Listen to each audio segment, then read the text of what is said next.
সুপ্রিয় দর্শক ও প্রিয় শিক্ষার্থীবৃন্দ, প্রীতি ও শুভেচ্ছা।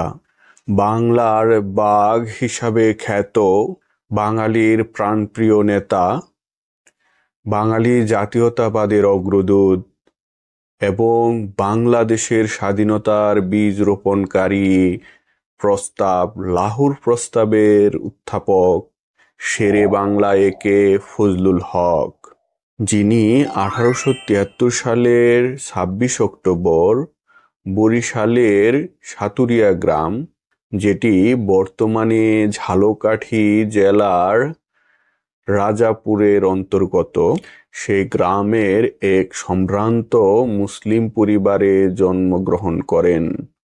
ছোটবেলা থেকেই তিনি ছিলেন অসাধারণ মেধাসম্পন্ন ছাত্র। তার শিক্ষা জীবন ছিল অত্যন্ত বর্ণিল ও বর্ণাঢ্য। বরিশাল জেলা স্কুল থেকে তিনি বিশেষ কৃতিত্বের সাথে প্রবেশিকা, কলিকাতা প্রেসিডেন্সি কলেজ থেকে এফএ এবং প্রেসিডেন্সি কলেজ থেকে একই সাথে রসায়ন, গণিত ও পদার্থে স্নাতক সম্মান ডিগ্রি লাভ করেন। 1895 সালে তিনি গণিতে এমএ ডিগ্রি অর্জন করেন।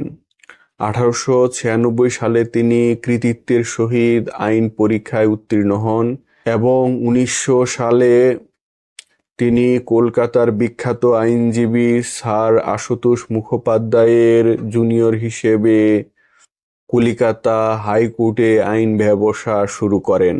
এরপর তিনি ডেপুটি ম্যাজিস্ট্রেটের চাকরি করেন 6 বছর।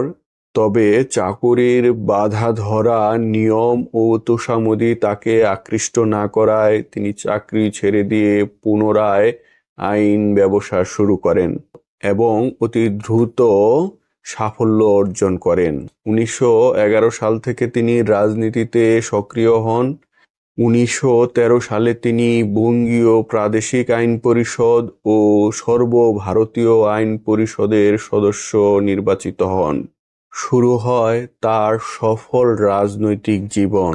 1962 সালে এই মহান নেতা ইন্তেকাল করেন এবং তার কর্মময় জীবনের সমাপ্তি ঘটে। আমাদের আজকের পর্বটি এই মহান ব্যক্তি কেন্দ্রিক দুটি প্রশ্ন পর্যালোচনা নিয়ে। এই আলোচনার সুবিধার জন্য আমরা একটি প্রশ্নকে বেছে নিয়েছি, সেটি হচ্ছে বরিশাল বোর্ড 2022-এর 2 নং প্রশ্ন।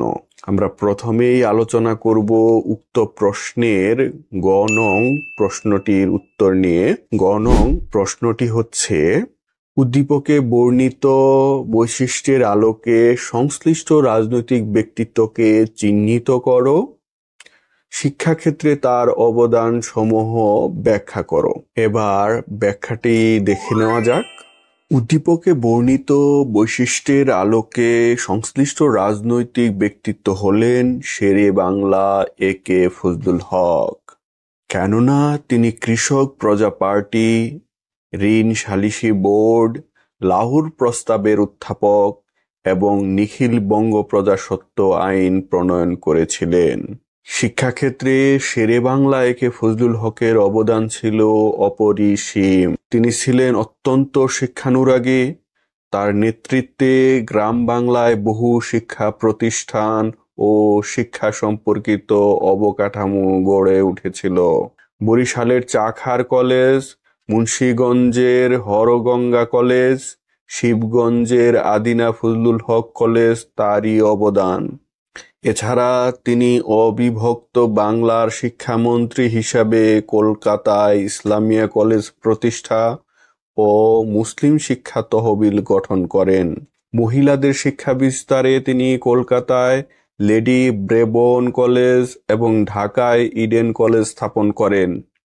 1921 সালে ঢাকা বিশ্ববিদ্যালয় প্রতিষ্ঠায় তার অবদান অসামান্য এবং তার এই অবদান স্মৃতি রক্ষার্থেই পরবর্তীতে ফজলুল হক হল প্রতিষ্ঠা করা হয়। মুসলিম শিক্ষার্থীদের জন্য তিনি অসংখ্য ছাত্রাবাস নির্মাণ করেন। গণমুখী শিক্ষায় শিক্ষা পরিকল্পনা পেশকারক এবং সর্বভারতীয় শিক্ষা সম্মেলনের সংগঠক হিসেবেও তিনি বহুল পরিচিত ছিলেন। দ্বিতীয় অংশের আলোচনায় যে প্রশ্নটি রয়েছে সেটি উক্ত প্রশ্নের ঘ নং প্রশ্ন। ঘ নং প্রশ্নটি হচ্ছে, বাঙালি জাতিসত্তার বিকাশে উক্ত নেতার অবদান মূল্যায়ন করো। এখন মূল্যায়ন বা বিশ্লেষণটি দেখে নেওয়া যাক। উদ্দীপকে ইঙ্গিতকৃত ব্যক্তিত্ব তথা শেরে বাংলা একে ফজলুল হক ছিলেন একজন খাঁটি বাঙালি। তাকে খাঁটি বাঙালি বলার অন্যতম কারণ তিনি ছিলেন বাঙালি জাতীয়তাবাদের অগ্রদূত। তার চারিত্রিক বৈশিষ্ট্য, রাজনৈতিক পদক্ষেপ, চিন্তা চেতনা, বক্তব্য সর্বত্রই ছিল বাঙালিয়ানা ও একজন ধর্মপ্রাণ মুসলমানের বৈশিষ্ট্যে ভরপুর। অসাম্প্রদায়িক রাজনীতিতে বিশ্বাসী ফজলুল হকের মনে হিন্দু মুসলমান সবার জন্য সমান কল্যাণকামী স্বপ্ন লালিত হতো। তিনি সবসময় বাঙালির জন্য, বাঙালি সাহিত্য সংস্কৃতির জন্য সোচ্চার ছিলেন।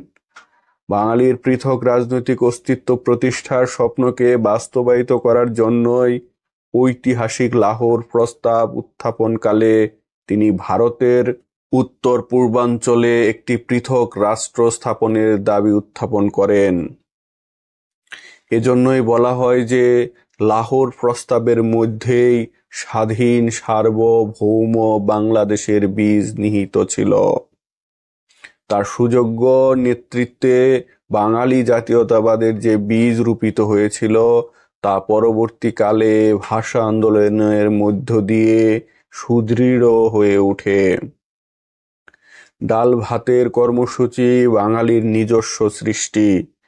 এর প্রবক্তা সব বাঙালি হৃদয়ের একান্ত আপনজন, বাঙালি মুসলমানদের শিক্ষা বিস্তারের অগ্রপথিক, বাঙালি কৃষকের মুক্তির কাণ্ডারি ফজলুল হক।